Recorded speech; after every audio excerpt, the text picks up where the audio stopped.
ચોટીલાના નાયબ કલેક્ટર એચ.ટી. મકવાણા દ્વારા સત્યજીવન સાર્વજનિક હોસ્પિટલ પર દરોડા પાડવામાં આવ્યા હતા. તપાસ દરમિયાન સોનોગ્રાફી વિભાગમાં ગંભીર ગેરરીતિઓ જોવા મળી હતી, જેમાં લાયકાત ધરાવતા ઓપરેટરનો અભાવ, ફોર્મમાં અધૂરી વિગતો અને સીસીટીવી કેમેરા ન હોવા જેવી ક્ષતિઓનો સમાવેશ થાય છે. ભ્રૂણ હત્યાની શક્યતા અને રહેણાંક મકાનમાં કોમર્શિયલ ઉપયોગ જેવી કુલ 12 ક્ષતિઓ ધ્યાનમાં રાખીને સોનોગ્રાફી મશીન સીલ કરી દેવામાં આવ્યું છે. આ પગલાંથી ગેરકાયદેસર પ્રવૃત્તિઓ પર લગામ કસવાનો પ્રયાસ કરાયો છે. આજરોજ અમારી નાયબ કલેક્ટર પ્રાંત ચોટીલાની ટીમ સાથે અમો ચોટીલા ખાતે આવેલ સત્યજીવન સાર્વજનિક હોસ્પિટલ કે જેના માલિક છે રાજેશ ગગા ગોજિયા રહે રાજકોટ દ્વારા ચલાવવામાં આવે છે.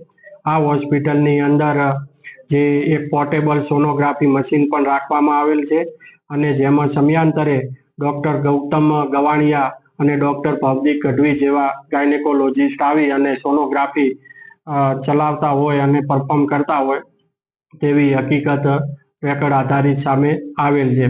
આ હોસ્પિટલની અંદર જો ગેરરીતિઓ જે અમને મળી આવેલી છે તેની અંદર જે ફોર્મ એફ જે ભરવામાં આવે છે એ ફોર્મ એફની અંદર છે એ ડૉક્ટરના પોતાનું નામ, પોતાના રજિસ્ટ્રેશન નંબર અને જે ગાયનેકોલોજીસ્ટની જે સહી હોવી જોઈએ તે મળી આવેલી નથી.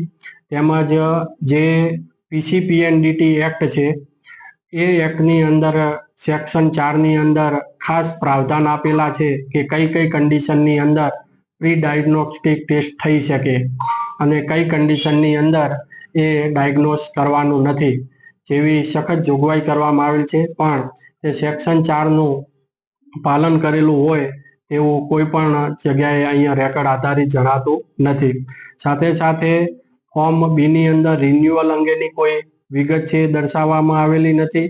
તેમજ દર્દીની જે વિગતો દર્શાવવામાં આવેલ છે તેમાં ડૉક્ટરની કોઈ સહી પણ કરવામાં આવેલ નથી અને જે ડાયગ્નોઝ કરવા માટે એટલે કે સોનોગ્રાફી કરવા માટેનું જે કારણ છે એ ફક્ત ફિટસ વેલ બીઇંગ એટલું જ દર્શાવવામાં આવેલ છે.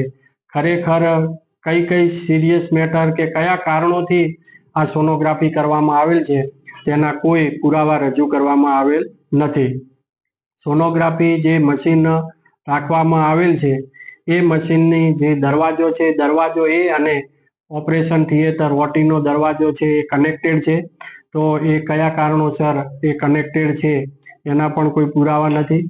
ખાસ ગંભીર ગેરરીતિ એ છે કે આ હોસ્પિટલની અંદર એક પણ સીસીટીવી કેમેરો રાખવામાં આવેલ નથી.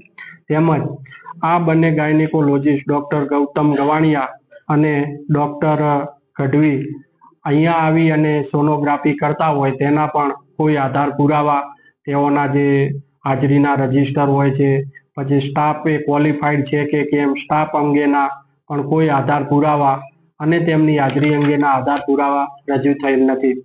સાથે સાથે આ જે બિલ્ડિંગ આવેલું છે રહેણાંકની અંદર આવેલું છે અને અહીંયા કોમર્શિયલ હેતુ માટે ઉપયોગ કરવામાં આવેલ છે. ઘણી બધી એક્સપાયરી ડેટ વાળી દવાઓ મળી આવેલી છે. દર્દીને કયા ડૉક્ટર દ્વારા સોનોગ્રાફી માટે મોકલવામાં આવેલા છે, રિફર કરવામાં આવેલ છે એના માટેના જે રેફરન્સ સ્લીપો પણ નિભાવવાની હોય છે એ પણ અહીંયા મળી આવેલ નથી. આમ ઘણા પ્રકારની જે ગેરરીતિઓ ધ્યાને આવતા આ હોસ્પિટલનું જે સોનોગ્રાફી મશીન છે એ તાત્કાલિક અસરથી સીલ મારવામાં આવેલું છે અને આગળની કાયદેસરની કાર્યવાહી હાથ ધરવામાં આવેલ છે. સાથે સાથે જે પણ રેકર્ડ ઉપલબ્ધ છે એ તમામ રેકર્ડને પણ જપ્ત કરવામાં આવેલ છે.